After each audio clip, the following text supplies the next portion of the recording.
What's going on, everybody? Welcome back to another day in the BrewLab with me, Lone Fox. Today in the BrewLab, a little bit of spoiler talk.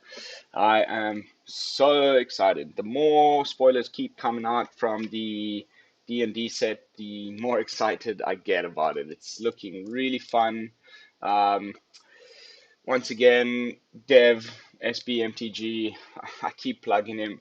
Um, he nailed it like so many times. It's insane. I almost think he has like an inside source at Watsy for him to have guessed correctly on so many of his predictions in his prediction video. So hats off to Dev. He's not only a great content creator, but he nailed a lot of predictions.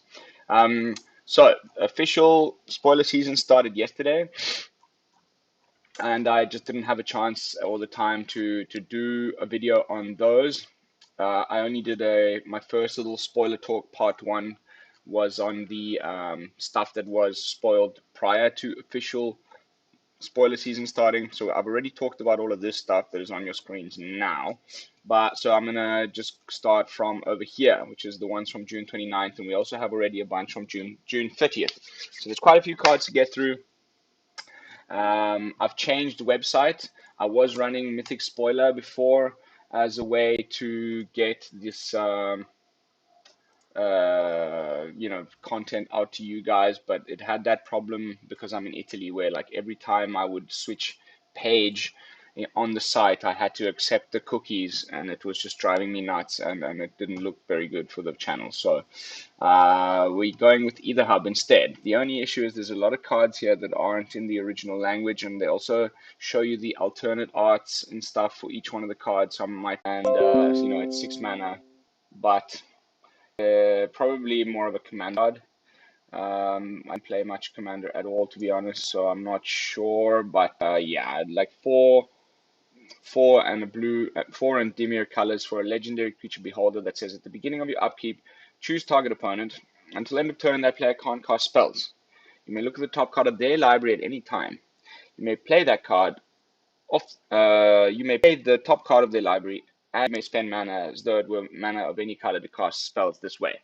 So amazing. I mean, of course, that sounds incredible, but like, you got to get this down on turn 6, maybe a little earlier if you're playing some sort of ramp. Then you got to wait till your next upkeep.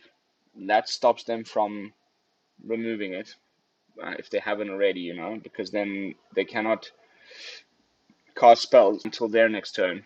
So that's pretty cool. And then you can start casting stuff off their graveyard, off the top of their library. But I don't know. It takes a lot of mana. I don't think it's standard playable. I think this is more of a commander thing, but trippy, interesting. I like it. Next up, we have Circle of Dreams Druid. Every time I'm doing this, I constantly, I'm already going, like, where am I going to put this? Where am I going to use this? I was thinking to myself, like, where's a deck where we want to get, like, a lot of mana quickly, and what will we do with it?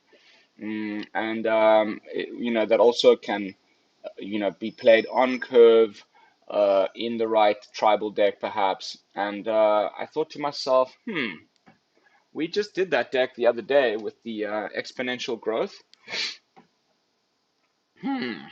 Exponential growth. All your creatures tap for green.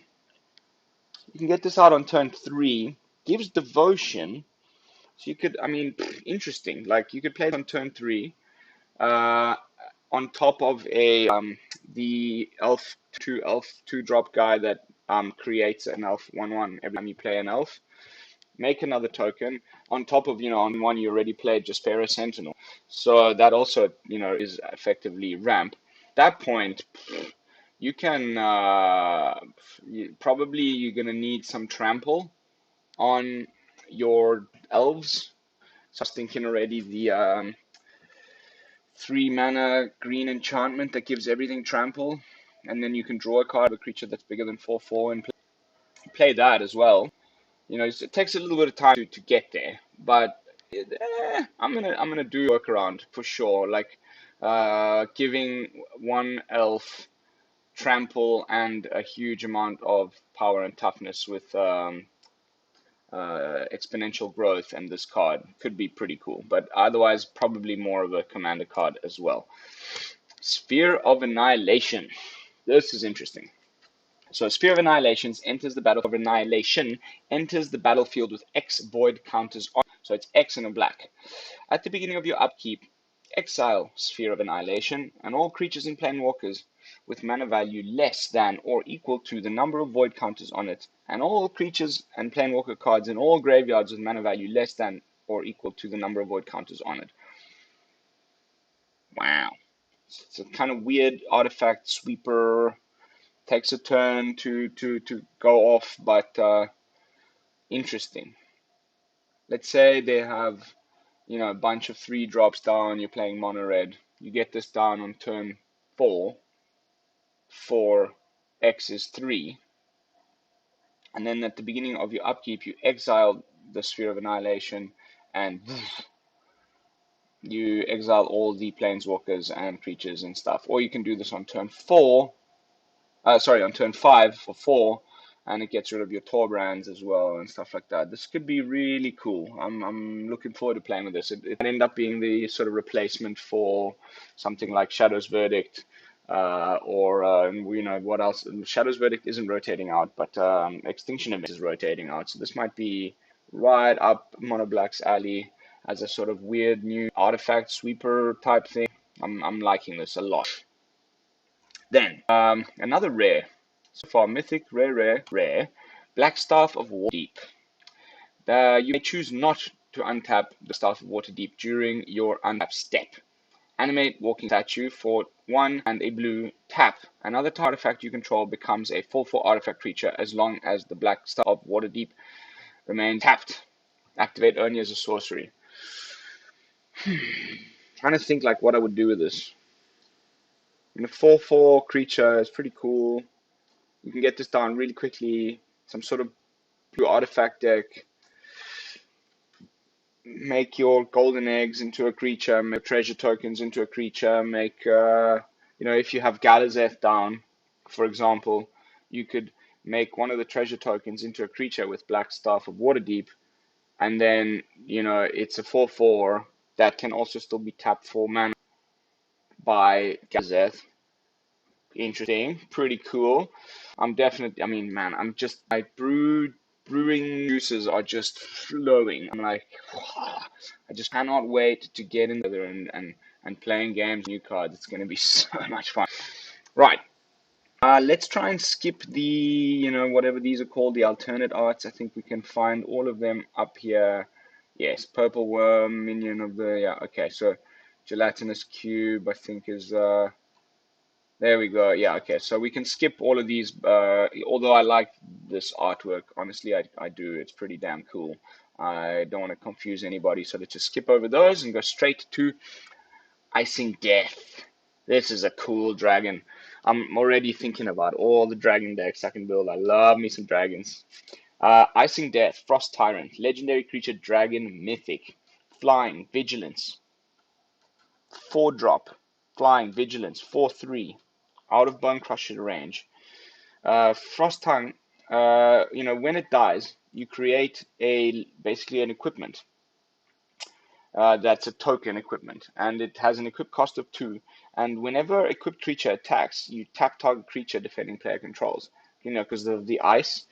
I really like that. It's got some like extended survival. Even if they get rid of it, it still continues to provide some value, and really good value at that, giving your equipped creature +2/+0, and being able to tap something when you attack, like your Elder Gargaroths or anything that with reach that is in the way of you getting through with your, amazing. This is going to be really cool. Cannot wait to build me some 5-color dragon jank. Then we've got a almost full, what do they call it? A full set or whatever of these creature lands. The only one they didn't spoil yet is the green one. But we got so far black, red, white, and I think there's a blue one further up. which are pretty cool. And I think of them, probably Hive of the Tyrant is the best one. So the cool thing about these is that they're not necessarily tap lands. If you get them in your hand, you know, straight away at the beginning of the game, or if you draw it, say, on turn 3, um, it's you can still play it untapped as long as you control 2 or more other lands. Then it only comes into play tapped. So, you know, pretty cool. Can be a turn 1 untapped land that isn't just a land. It's got a, you know, a pretty significant amount of text attached to it, which says that you can pay uh, 3 and a black source, 3 in a swamp, and until end of turn, Hive of the Eye Tyrant becomes a 3/3 black beholder creature with menace. And when this creature attacks, you exile target card from the defending player's graveyard. And of course, all of these will say that it's still a land. So amazing. You know, Croxa, bye bye. Any escape card that's in the escape zone when you attack, it doesn't even need to get through with the damage, even though it does have exile. I mean, menace, which is pretty cool. But as long as you're attacking, you can exile target card from defending player's graveyard. I think that's great. Yeah, mostly Croxa, but there'll be definitely many other reasons to get things out of people's graveyards. There's a lot of reanimated decks right now in the format. You know, exile the Velomachus Lorehold that they're planning on to reanimate, so on and so forth. So amazing. I quite like this one. Den of the Bugbear is going to be a pain in the butt when it comes to mono red because already, I mean, fortunately, mana bases are very complicated right now. There's a lot of different options. There's people just trying to run snowlands. There's people trying to run the other colorless lands like crawling barrens and stuff like that. So it's not necessary that these are gonna just automatically replace that sort of stuff. But you know, mono red already got Faceless Haven, which is their way and many other decks' way of mono white especially and mono red of getting damage in after the turn 4 sweeper. So you know you finally manage to sweep mono red's cards all off the battlefield. They can just pay 4 mana. This becomes a 3/2 red goblin creature, and whenever it attacks, it creates a 1/1 red goblin creature token that's tapped and attacking. So interesting, like keeps making, you know, new board presence on top of it being a 3/2. So this is going to be pretty freaking annoying, I think, as far as mono red is concerned. But also, I've had a look at some of the other spoilers. Um, Changing the way mono red like looks and feels, definitely. I'm really looking forward to making a goblin deck, you know, that isn't just you know, I hate mono red, not because I hate the way it plays. I'm actually cool into like aggro decks that just attack all the time. It's just the current iteration with Embercleave, Torbran, you know, Fervent Champion and Robber of the Rich is just so overplayed, and I'm so bored of it, and it's so overpowered. And I think this new Goblin variant that seems to be emerging out of the new meta is going to be a lot more up my alley and really fun, and I can't wait to give it a try. And I'll show you what I mean once we come to the goblins up here later. There's more than one. Then the white one, the plains one, is if you control 2 or more lands, okay, evolve the Frost Dragon enters the battlefield tapped. So same, they all share the same, you know, beginning of the text and end of the text. It's always still a land, and it's always, if there's more than 2 lands, then it comes into play tapped. But this one, you pay 4 and 1 plains. Cave of the Frost Dragon becomes a 3/4 white dragon creature with flying until end of turn. Cool, freaking cool. Okay, so then they skipped, I don't know why the hub put it in this order, but there's a blue one of those up here somewhere. Here it is. I guess it's because it was in Japanese. Hall of the Storm Giant. Blah, blah. If you have 2 or more land, it becomes a blah, blah, blah, blah. This one costs 6. So I don't know. This one's probably my least favorite of them all. But it creates a 7/7 blue giant creature with Ward 3. So it could be that game ender at some point in a mono blue deck. I don't know. I don't know much about blue. I don't play blue much at all. Those who follow my channel. will know that if I play a little bit of blue, it's splash in another color combo, so I can have some counter spells. But I don't. I'm not. I'm not a mono blue player by any means. So I hope they find this to be good. But looks to be the worst of the three, so of the four so far. And I worry as to why they haven't shown us the green one yet. It might be the most busted one of them all. Then we've already seen the Circle of the Dream Druids. I guess, okay, yeah, this one was the extended art. This is the border art, or I guess the borderless art. I don't even know what they call these things anymore. There's so many different versions, but we've seen this one. But here's Purple Worm, 7 mana for a worm, not a worm or a worm, which there's another few of, but just a worm. Interesting. And it does cost 2 less if another creature died this turn. So you'd be playing this on, your second main phase, or after your attack step or something like that. Um, so, or you destroy something of theirs and then you cast this, and then it becomes for 3, for 5. It ends up costing 5 instead of 7. At which point you have an 8/7 body on the field with Ward 2. Typical mono green shenanigans, nothing too special.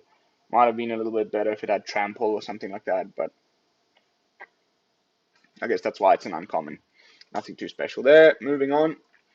So, this is the first one of these new instants, which is, I think, bang on when it comes to flavor as far as the Dungeons and Dragons set is, because it's the typical thing that your dungeon master would say to you when you're playing a game of Dungeons and Dragons. Choose your weapon, and you'll see later. Well, I'll just quickly show you. Like, you see a pair of goblins. What do you do? Or like here, you come to a river. What do you do? And then it gives you like options of like what it is that you might want to do at that point. And so very much on point with the whole Dungeons and Dragons theme. Um, in this case, choose your weapon. 2 mana and a forest for instant speed. Basically, either a what's it called? Something Fury, the doubler in red.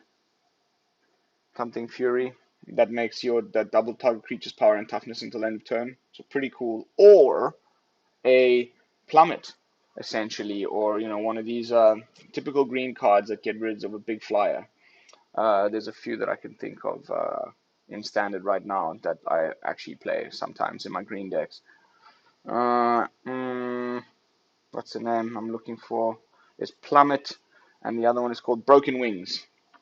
So yeah, 5 damage to target creature with flying. This gets rid of your Yorions. This gets rid of your big angel guy with flying and protection from dragons. Can't remember the name now, but the big angel creatures that have usually 5 toughness. So pretty cool. Pretty cool little instant speed. Choose your weapon. I like it. Bull Strength.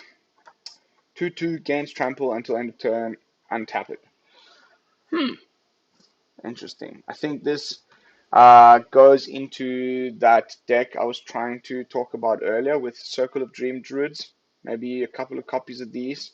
Instead of that 3 mana enchantment that gives everything trample, you just keep, you tap every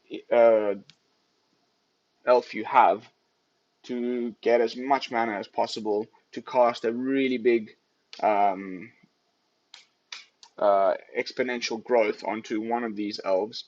And then, because it's tapped, the opponent's going like, oh, what's going on? You still got 2 mana open, instant speed, give that thing another +2/+2 on top of it, and against trample until end of turn.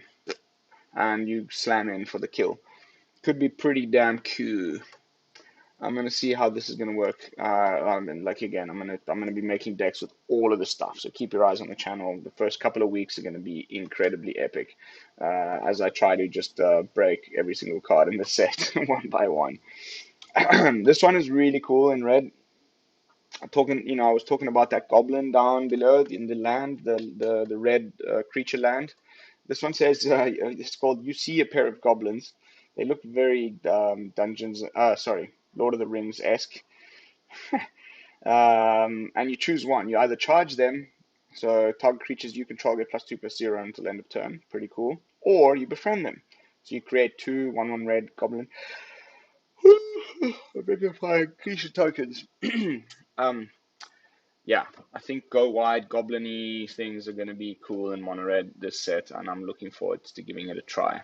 And this will definitely be a 4 of in that deck because they're all going to be low mana curve anyway, so I don't think there'll be many other things that you would put in a 3 slot in a deck like that. So pretty excited about this card in the sort of new mono red that will be emerging hopefully out of this meta.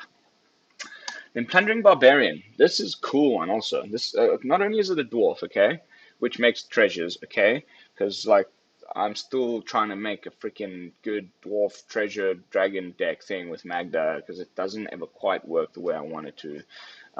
This is a cool one to have in your 3D slot. I don't think I would put 4 of in the deck. I might put like 2 of instead of something like something wings or whatever it's called, where the cycling card. That there's a few ways to destroy artifacts in mono red. There's no ways of destroying enchantments, unfortunately. Fortunately, because breaking color pie and all that stuff. But there's plenty of ways of destroying artifacts. But usually it's on an instant that doesn't have any other sort of value. This is target destroy artifact attached to a 2/2 dwarf for 3. That's not bad. And if you have no artifacts to destroy, then you have the option to create a treasure token instead. So and like the drawing and the flavor text and everything, just super nice design card. I think this one, and should see a little bit of play. Definitely a 2 of in any dwarf deck or even in any mono red deck as a way of destroying artifacts or ramping a little bit with treasure tokens. So I like this. I like this a lot. I cannot wait to slot it into my dwarf treasure dragons deck thing that I'm going to be making soon. By the way, it's the 30th. We're like 8 days away from the new set, guys. 8 freaking days. I've had this pinned to my browser since like a while now. Yeah, so 8 days to go. Whew.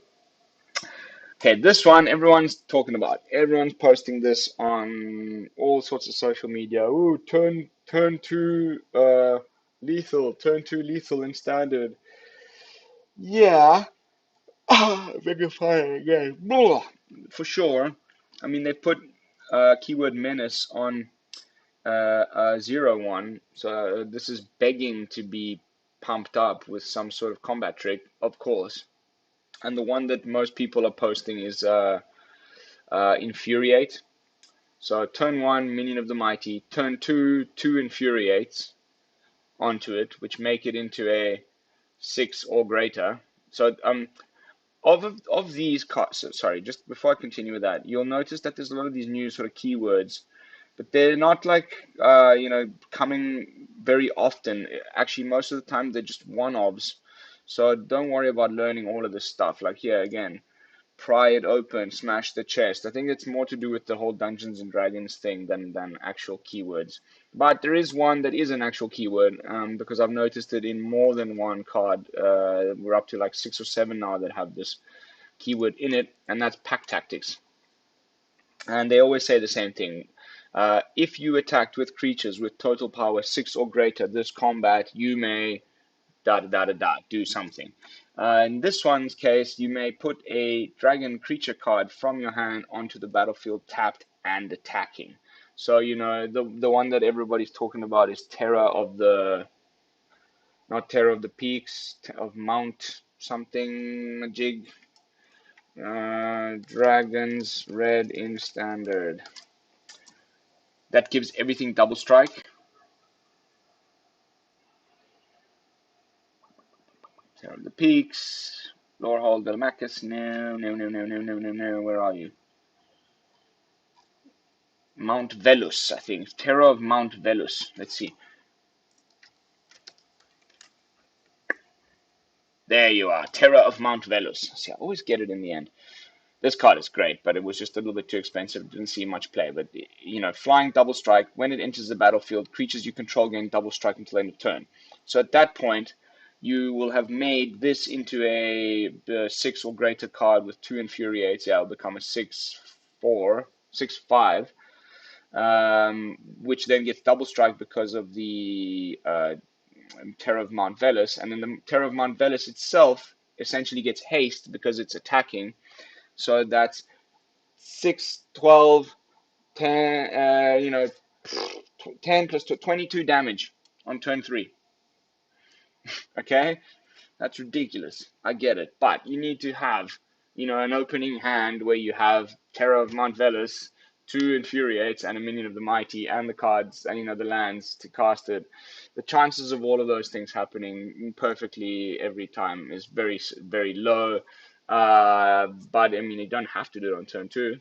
You can just do it at some point later in the game when you have an even bigger board state, and keep this in your hand. Don't play this straight away to where it's going to get removed. You hold it, you wait for it, and then once you've built up a nice board state that gives you 6 power, instead of using the infuriate thing, you just have other cards that add up to 6 altogether. Attack in, and then by then you've probably found your big dragon. Poof. The question I have here is with Velomachus. Will the trigger go off when it comes into the battlefield via the Kobold? Minion of the Mighty, which will probably be abbreviated to MOM quite shortly. Whenever it attacks, I don't know, into the and attacking. I don't think you're going to get the Velomachus trigger off of this. We're going to try it, of course, but I don't think so. Anybody knows rules better than me, please let me know what you think about that down below, because that would be pretty cool. Not only do you get a free dragon, but you also get to cast a 5 mana value spell from the top 8 cards of your library or whatever, or 6 cards of your library that Velomachus gives you. That would be busted. Then we've got another mythic here, Flame Skull. Kind of weird. 1 and 2 red, creature skeleton, flying, can't block. When it dies, exile it. If you do, so you don't have to exile it. When it dies, exile it, okay. But if you do, exile the top card of your library. Until the end of your next turn, you may play one of those cards.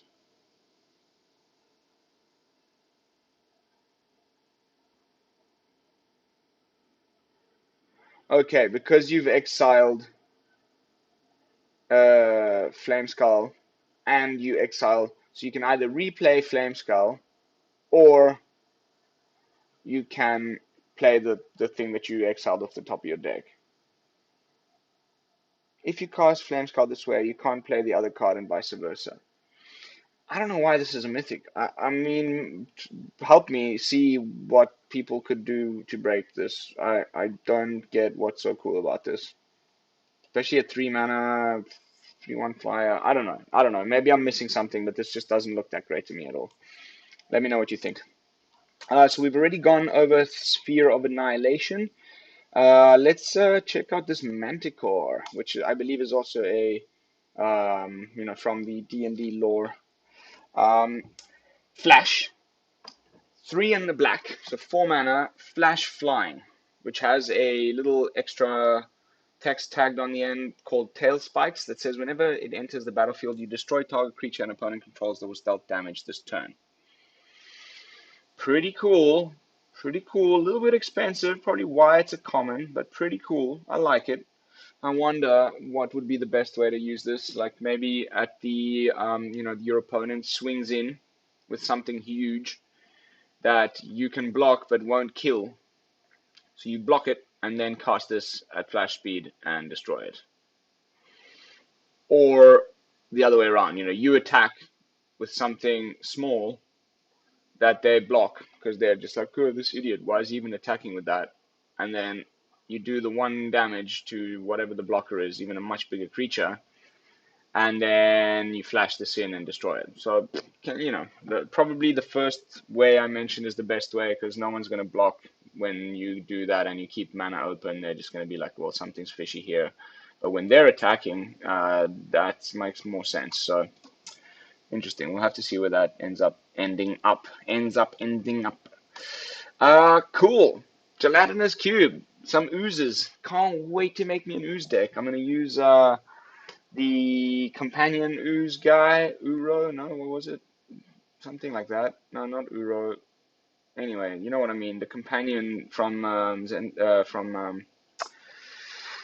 Ikoria that is an ooze. And then there's a few other cool oozes in mono green decks. One I just played in a deck I called Sparring Ooze on the channel a few days ago.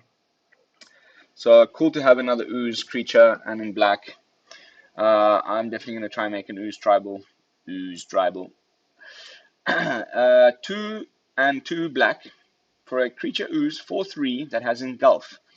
When Gelatinous Cube enters the battlefield, exile target non-ooze creature and opponent controls until Gelatinous Cubes leave the battlefield. So similar to a Banishing Light, similar to a Skyclave Apparition, except it has Dissolve.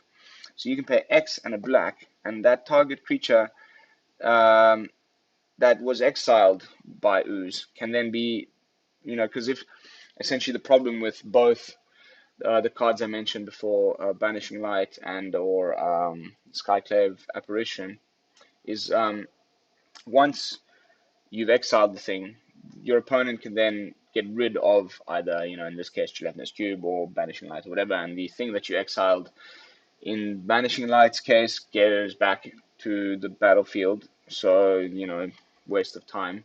And the otherwise, Skyclave Apparition gives them up to a 4/4 strange token or whatever it's called.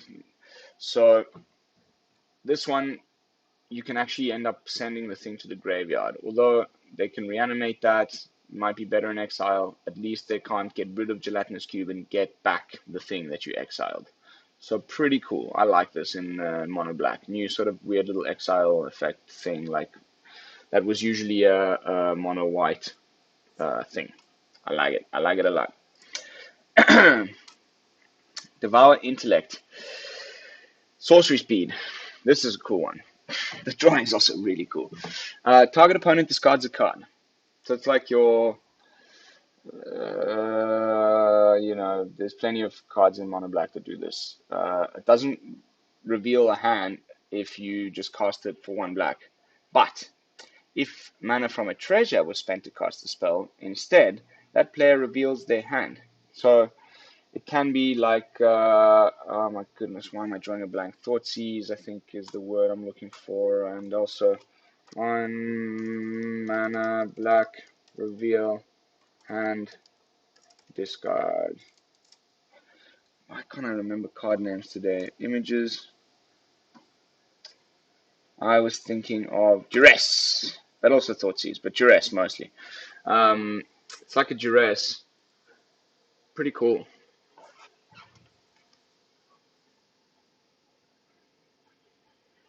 YouTube. Oh, come on.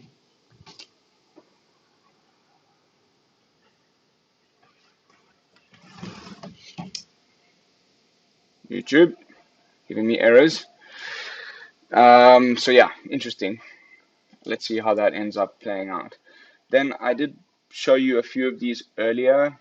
The new instants that have this sort of like Dungeons and Dragon-esque little flavor text attached to them. This one is called You Come to a River. What do? Choose one. You either fight the current or find a crossing. If you fight the current, you return target non-land permanent to its owner's hand. Or you can find a crossing and target creature gets +1/+0 until end of turn and can't be blocked. So, pretty damn cool. Nice little 2-mana instant common. I think this is going to see a lot of play. Make something unblockable right at the end when you need it. Or bounce something. Nice. Very nice. Guild Thief. Creature Orc Rogue. Whenever Guild Thief deals combat damage to a player, you put a +1/+1 counter on it. Cunning action. 3 and a blue. Guild Thief can't be blocked this turn. Interesting. 2-drop rogue, gets counters on it. Cunning action makes it unblockable. I quite like it. I wonder if this is going to be an automatic include in a rogue deck once rotation hits. Interesting. Yeah, we'll have to see how the meta develops to find a good home for this. But I like the fact that it grows, that you can drop it early, and that you can make it unblockable, mana sink towards the end. Could be cool. I've seen a few other things like that, that make things unblockable in mono blue in this terms, in this set so far. So there might be something to that. Then Grizzlax. Whenever a creature you control becomes blocked, you may return it to its owner's hand. Whenever one or more creatures you control deal combat damage to a player, draw a card. For a 3-mana, 3/2 legendary creature horror. Whenever a creature you control becomes blocked, you may return it to its owner's hand. So if you have stuff with ETB effects that you want to get back, pretty cool, like maybe even a Brazen Borrow or something like that. And then whenever one or more creatures you control deals combat damage to a player, you can draw a card. Nice. Nice. Nice. Also, not, this really shows my lack of blue expertise. Like, I really have no idea where I would put this, but it's interesting and new, and I'm keen to give it a whirl. Charmed Sleep is the first reprint that I've seen so far in the set. We all know what this does. It's just an enchantment aura that, when it comes into the battlefield, you tap an enchanted creature, and then it doesn't untap during its controller's untap step. We've seen plenty of these over the years, and but just with new art, which I really like. Cool little dragon guy here. I like it. I like it a lot. Looks like this guy's enchanted him, and he's fallen asleep and crash landed out of the sky. Zoltan Boros is the artist. Definitely cool. We've already talked about the Black Staff of Waterdeep, but this one is really cool. One of those instances with the options. You hear something on watch. What do you do? Do you rouse the party or do you set up the traps? This can either be a combat trick when you're attacking or blocking to give all your creatures +1/+1 until end of turn, or you can have it deal 5 damage to target attacking creature. Epic. Epic. Really epic. I like this one a lot. I'm definitely going to be playing it in mono white. For sure. We've already talked about Icing Death, have we not? Yes, we have. So this is just the other art of it. I like it a lot. I like both of these arts, but I think I prefer this one, to be honest. Super cool. And that brings us to Dawnbringer Cleric. When Dawnbringer Cleric enters the battlefield, you choose one. You either cure wounds, you gain 2 life. So, I mean, this is a 2-mana cleric, so it's tribal, good creature types. It's stomp proof, bone crusher daddy proof, and it has 3 ETB effects. This is like on par with your charming prince kind of stuff. You can either gain 2 life, destroy target enchantment, or exile target card from graveyard. That's some serious versatility. I don't think it's better than your Luminarch Aspirin, which is your typical 2-drop in a mono white deck, but maybe 2 of them, to get rid of enchantments instead of running enchantment removal. Cool. I wonder where this is going to fit in. I'm going to definitely be playing that as soon as freaking possible. Then, moving on. Urs Hibu. I'm reading that in French. Urs Hibu. Owlbear. Trample.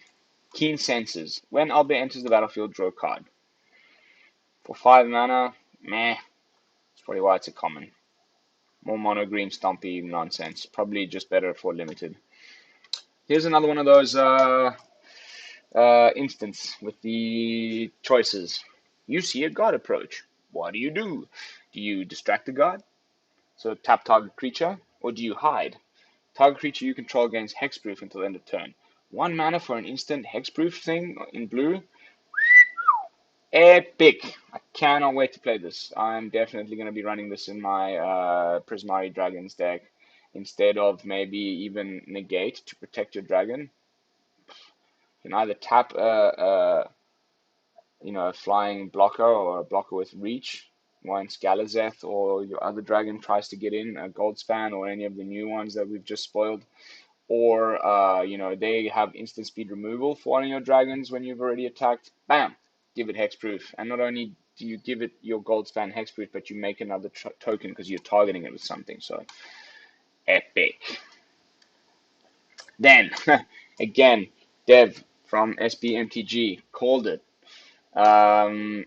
You can bet that, like, I don't know how he did this, but I guess it's because he knows enough about D&D. But he said, look, one of my predictions is there's going to be at least one card where we get to roll a D20 dice to determine what happens. And here we go. Treasure Chest. This is an epic card. I really like this. 3 mana for an artifact. And then you need to pay 4 to sacrifice it. And then you roll a D20. So, of course, the hardest things to hit in a 20-sided dice is either 1 or 20. There's any of them have the same amount of chance of being hit, but because the others are between 2 and 9 or between 10 and 19, the ones that are the hardest to hit are going to be 1 and 20. 1, if you hit it, trapped. You lose 3 life. Total fail. But the chances of that happening are pretty damn small. Most probably what's going to happen is you're either going to create 5 treasure tokens if you get between 2 and 9, or you gain 3 life and draw 3 cards between 10 and 19. Pretty freaking cool. And then there's 20. Search your library for a card. If it's an artifact card, you may put it onto the battlefield. Otherwise, put that card into your hand and shuffle. Honestly, I kind of would rather get one of the middle 2 rather than 20. And of course, rather than 1, but still pretty cool. I'm trying to think what busted artifact we want to be getting onto the battlefield straight away. But there's no way you're going to be building a deck around the off chance that you might roll a 20. So that's just going to be a sort of random, maybe 1 or 2 of in a deck.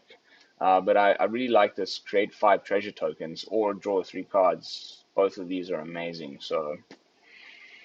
And you can tap this to Galazeth to make a mana of any color to cast instants and sorceries. So I'm starting to see a cool treasury artifact dragons thing forming up here. Let's see where that takes us.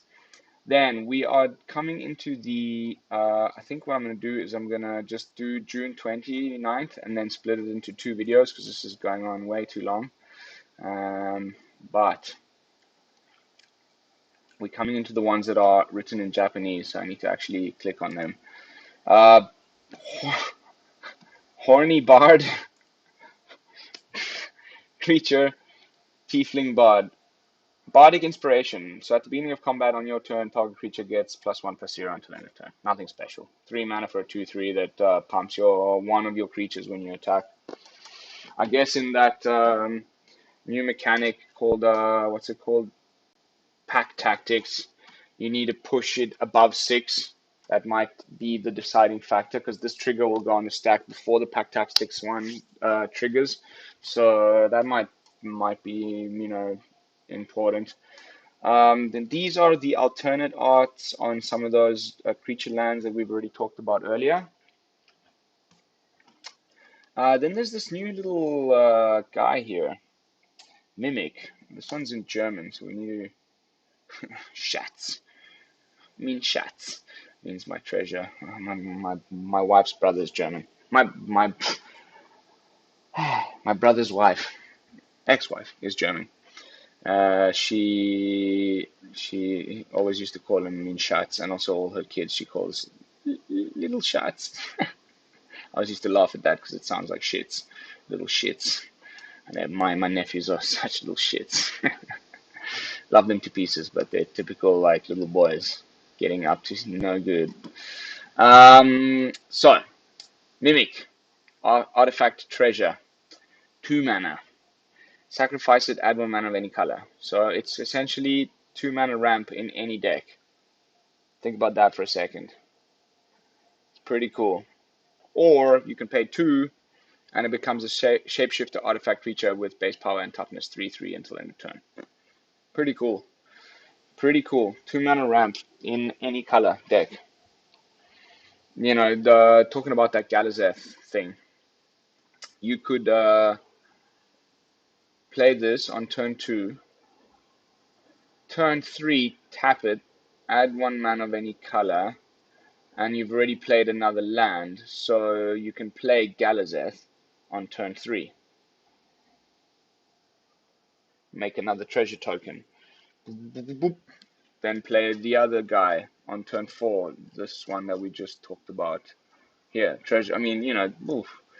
Starting to look cool, this artifacty dragon thing. I can't wait to give it a try. Then we've got this new ridiculous mythic Tarask, which is apparently also another one of the cards from D&D. You know, they all know who Tarask is. That play Dungeons and Dragons. I've also seen this name in many other games. It's like typical name, Tarask. Heart of Tarask. We also had in Dota 2. It was like a crazy cool item. Anyway, if Tarask was cast, it has haste and ward 10. So I mean, it's essentially impossible to remove if you cast it, and it is a 10/10 with haste. But it does cost 9 to cast. So, um, uh, so it only gains haste and ward 10 if it was cast. So there's no cheating this into play by reanimating it or one of the other many ways of doing so. So weird. But whenever it attacks, it fights target creature defending player controls. So it doesn't have trample, which you would think, you know, something that's literally trampling over villages should have. But it has a fight spell built into it and ward 10. So pretty cool, I guess. It's just really expensive. I guess in some sort of mono green rampy deck or Simic ramp deck or something like that. Nah, not Simic. It's got 3 mana in its color. I don't know. I really don't know. This is weird. I don't think it's replacing anything right now in a mono green stompy deck. You might just play a one of in a mono green stompy deck and see if you can actually cast it at some point in the game before it goes game over. But still, cool art. Interesting to see where it'll go. I can't wait to give it a try. And that's almost it. These are all just other alternate arts of the creature lands we've already looked at. The last card here that I want to see from June 29th is called so it's a double R. The R comes at the end. Trelasara? Trelasara. Moon Dancer. Elf Cleric. So cool.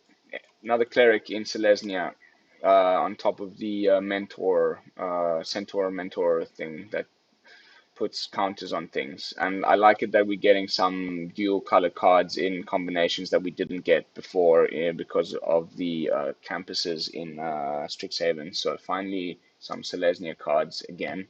Whenever you gain a life, put a +1/+1 counter on Trelasara, Moondancer, and Scry 1. Epic. Epic. Selesnya counters decks with a bit of scrying. You know, it's kind of like a Johnny Pride mate with some scrying attached to it. I really like this. I can't wait to put this to the test. I love Selesnya. I love counters decks. I love life gain. I hope they finally become competitive again because it hasn't for a while. And that's it for today. I'm actually probably, well, no, not for today, for this video. I'm gonna just take a pause, take a nap, and come back at you a little bit later today before I stream my new brew for tonight. I'm going to do the June 29th, June 30th spoilers as well, which has lots of new dragons and epic other stuff, which I can't wait to tell you about. So yeah, that's it for the video. Thank you so much for watching. Don't forget to give it a thumbs up. Don't forget to subscribe if you like this type of content. I'm going to be bringing it to you regularly. And that's it for today. This is Lone Fox from the BrewLab, signing out. Peace, y'all.